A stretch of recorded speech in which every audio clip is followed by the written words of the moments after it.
Salut les replayers, on se retrouve pour une nouvelle vidéo. La Côte d'Ivoire qui vient de s'imposer 2-0 en Tanzanie face à la Gambie. Un peu déçu, hein. Je m'attendais à 10 aujourd'hui. Alors, ils devaient mettre le step un peu plus haut, ils l'ont pas fait. En tout cas, c'était un match intéressant à regarder. Il y a pas mal de choses à retenir de ce match, donc on va débriefer. C'était chaud. Je suis prêt. C'est parti.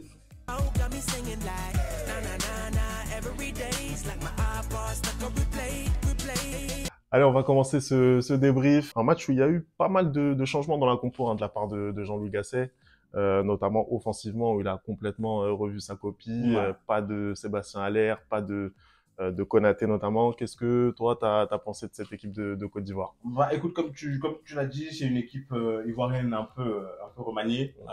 Pas mal de changements, mais je trouve que c'est important de faire ce qu'il a fait Gasset, à savoir de mettre l'équipe en compétition, hein, de dire aussi aux gars, votre place elle n'est pas assurée jusqu'à la CAN. Hein. Je pense que ça te permet d'avoir une sélection compétitive. Un match un peu plus difficile que ce qu'on a eu, c'était quand? C'était vendredi ou samedi? C'est ça, vendredi. Vendredi. Et c'est normal, l'opposition en face aussi est beaucoup plus forte. Beaucoup plus Et fort. là, on voit clairement que voilà, le match n'était pas du tout facile pour la Côte d'Ivoire. Certes, ils ont eu la possession du ballon, mais en première mi-temps, ils ont eu énormément de mal à se créer des occasions. Ils se sont quasiment pas créés Non, d'occasion, il y en a jusqu'à presque pas, peut-être hein. la barre transversale de Kwame. Exactement. Ils se sont pas procuré Avant énormément d'occasions. le premier but, il y a absolument rien du tout. Et cette équipe gambienne aussi, qui défend bien, on commence à être habitué à les voir. C'est-à-dire que l'année dernière, non, il y a 2 ans, pardon, à la CAN, au Cameroun, ils font un très beau parcours. Première participation, quart de finale. Donc c'est une équipe un peu plus sérieuse, tu vois, que les Seychelles. Et il y a un abonné d'ailleurs, je crois Armel il s'appelle, Ouais. qui a laissé un commentaire qui disait que il avait trouvé que la défense ivoirienne c'était assez compliqué, que le gardien c'était assez compliqué et que cette équipe elle avait tendance à se relâcher quand elle menait au score et que contre les grosses équipes ça allait être difficile. Il a eu raison. C'est exactement c'est exactement la configuration de match qu'on a vu, hein, parce qu'effectivement, là où en première période la Côte d'Ivoire a fait preuve de maîtrise, sans forcément se procurer d'occasion, hein, mais a quand même maîtrisé son sujet. En deuxième période, là, ça s'est un petit peu plus délité, où on a vu à partir du moment où voilà la Gambie voilà a digéré un petit peu le choc avec le remplacement, but, oui. etc. Ils ont commencé à jouer leur football.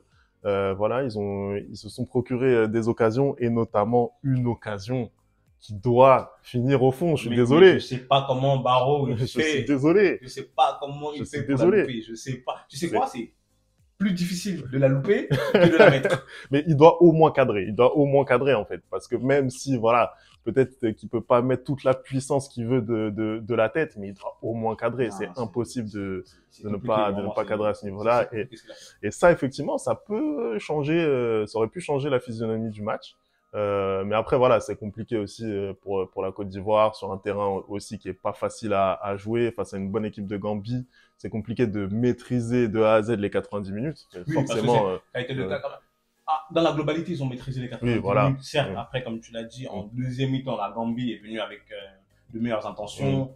Ils ont eu un peu plus le ballon aussi. Ils ont eu pas mal d'occasions, des contre-attaques qu'ils ont mal négociées parfois.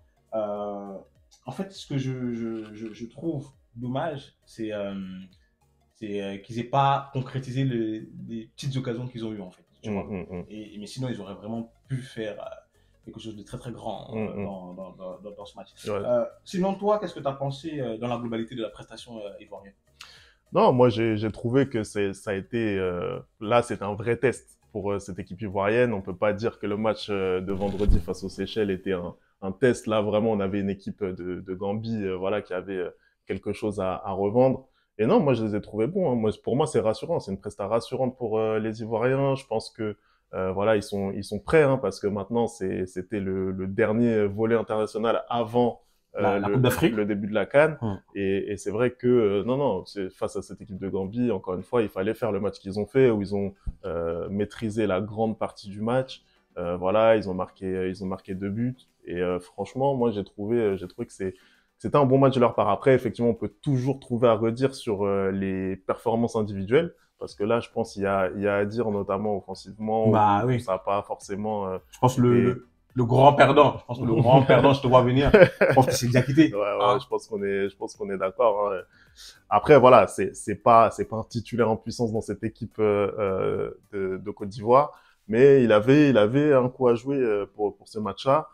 Et malheureusement, ça a été difficile pour lui. Il s'est pas mis en évidence. Il n'a pas réussi à se procurer énormément d'occasions. Et quand Karim Konaté est rentré en deuxième période, on a tout de suite vu la différence, hein, entre un attaquant, voilà, qui est en confiance qui est percutant, et voilà, et donc Diakité, l'attaquant rémois, qui voilà, pour qui c'est un petit peu plus compliqué, mais bon, il est jeune, hein, il est jeune, je crois qu'il a 19 ans si je me trompe pas, donc il est jeune, il va continuer à progresser, hein, il est déjà rentré dans la rotation de Reims, donc voilà, c'est le début de carrière pour lui, il faut qu'il s'aguerrisse, mais pour l'instant, voilà, ça va être compliqué de remettre en cause les patrons qu'il y a devant en attaque.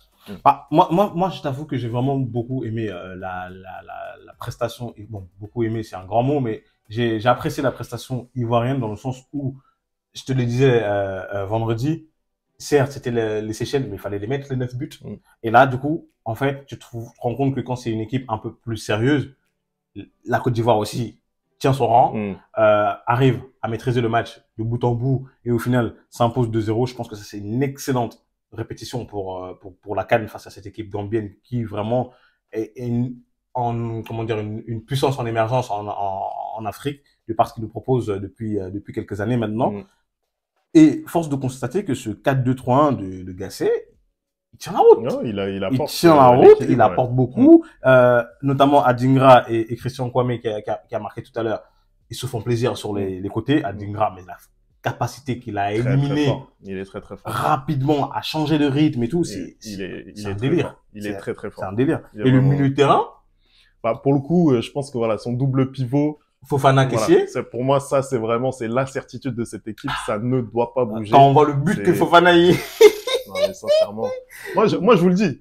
Quand on va chercher des joueurs à Paris à des millions, des dizaines de millions d'euros et qu'on va pas s'aligner sur un Seko Fofana, alors qu'il connaît parfaitement le championnat et que c'est un joueur extraordinaire, c'est incroyable. Ah, clairement, parce que là, on se demande qu'est-ce qu'il fout en Arabie Saoudite, tu vois. Ça, c'est la fuite des cerveaux, hein. Sincèrement, il devrait être en Ligue. Je suis désolé. Franchement, un joueur comme ça à 25 ou 30 millions d'euros, c'est cadeau. Je suis désolé, c'est cadeau. Et là, ce qu'il nous fait encore, frappe, pied faible, pied gauche, c'est pleine lucarne. La frappe, elle est limpide. Le but est magnifique. Le but est juste magnifique. Le premier but ivoirien, il arrive clairement sur une confusion où Christian Kwame, il arrive à bien reprendre le ballon et ajuster le gardien. Mais ce but-là, il n'y a rien à dire. En plus, c'est un Franck Kessié qui récupère le ballon, qui passe à Fofana. Donc, du coup, c'est vraiment le double pivot qui est impliqué dans ce but-là. Quel but il met, tu vois. Non, franchement, je trouve que son 4-2-3-1 avec Traoré à l'heure, du coup, qui sera à la pointe de l'attaque pendant la CAN, je pense, il tient vraiment la route. Et comme je l'ai dit, je maintiens, moi, que cette équipe ivoirienne est troisième, voire deuxième favori de cette CAN qu'elle organise chez elle, de par le fait qu'elle est aussi devant son public. Je pense que là, on voit que sur les prestations, ça tient la route. Le fait d'être devant ton public qui va te pousser tout au long, ça peut faire, comment dire, ça peut faire un tout et les porter très loin. Hein. Bah, surtout que là, j'ai envie de dire, ils ont pas le poids qu'a pu avoir la génération dorée, la génération Drogba. De gagner quelque chose. Voilà, on avait l'impression que vraiment, ils devaient absolument gagner quelque chose, voilà, pour rendre le pays fier. Là, aujourd'hui, c'est une génération qui est beaucoup plus fraîche, après, qui a moins de pression. Ils vont un peu avoir le poids du fait d'être le pays organisateur, quand même. Pour moi, justement, ça a moins de risques de les inhiber que ça aurait pu l'être lors de la génération précédente avec les Drogba, etc. Où là, vraiment, je pense que le public peut les porter et vraiment leur permettre de faire un bon parcours dans cette CAN. Ouais. Donc après, sinon au niveau des prestats individuels, est-ce qu'on peut peut-être parler du cas Serge Aurier, qui est aussi un des leaders de cette équipe? C'est le capitaine. C'est le capitaine. Franchement, j'ai pas trouvé. Est-ce qu'on peut dire qu'il y avait quelque chose à dire sur son match? Tant la Gambie, les rares fois où ils ont été dangereux, c'était pas trop du côté d'Aurier, donc il n'a pas été mis à mal défensivement, pardon.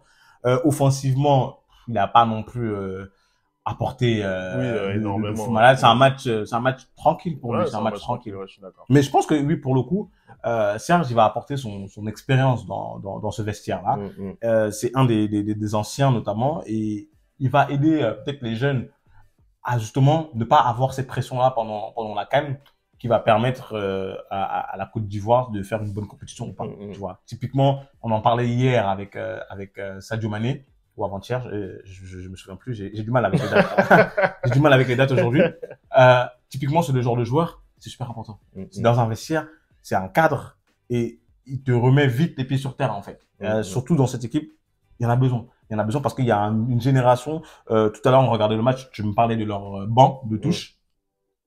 La moyenne d'âge aujourd'hui, c'était 26 ans, je pense. Ah non, et ils ont un gros banc, donc ça veut dire que même si c'est pas cette canne-là, c'est potentiellement la prochaine que la Côte d'Ivoire va faire quelque chose de grand. Ah non, ils ont un énorme banc. Hein. Franchement, quand on regarde les joueurs qui sont susceptibles de rentrer, voilà, on voit des Jean-Michel Seri qui sont sur le banc. C'est ça. On voit des Jérémy Boga, Gradel. On voit des Maxime Gradel, on voit des Crasso. Il y a vraiment du Karim Konaté qui est rentré aujourd'hui. Bon, Karim Konaté qui est limite destiné à être titulaire dans cette équipe tant il brille à Salzbourg. Mais c'est vrai que voilà, il y a vraiment du potentiel. Il n'y a pas que un 11, il y a vraiment un effectif bien fourni pour la Côte d'Ivoire. Donc effectivement, voilà, ils feront partie des favoris quoi qu'il arrive dans cette CAN.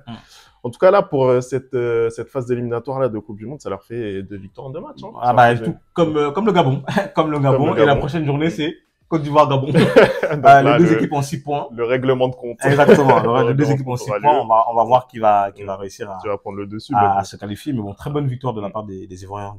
En tout cas, clairement, ça permet déjà aux Ivoiriens d'éliminer quasiment tous les concurrents. Hein. Maintenant, ça va être un match à distance avec le Gabon. Et c'est vrai que si, lors de leur confrontation, ça gagne, là, la porte de la Coupe du Monde va s'ouvrir très, très rapidement clairement, pour les Ivoiriens. En tout cas, voilà, victoire ivoirienne en Tanzanie face à la Gambie, 2-0. Merci d'avoir regardé la vidéo.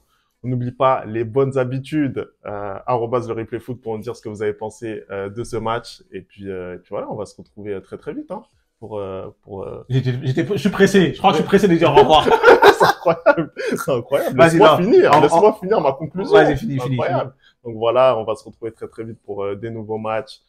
Les championnats vont reprendre très très vite. Donc surtout, restez sur le qui-vive, abonnez-vous surtout. D'ailleurs, merci de nous suivre autant, ça fait plaisir. Franchement, merci beaucoup.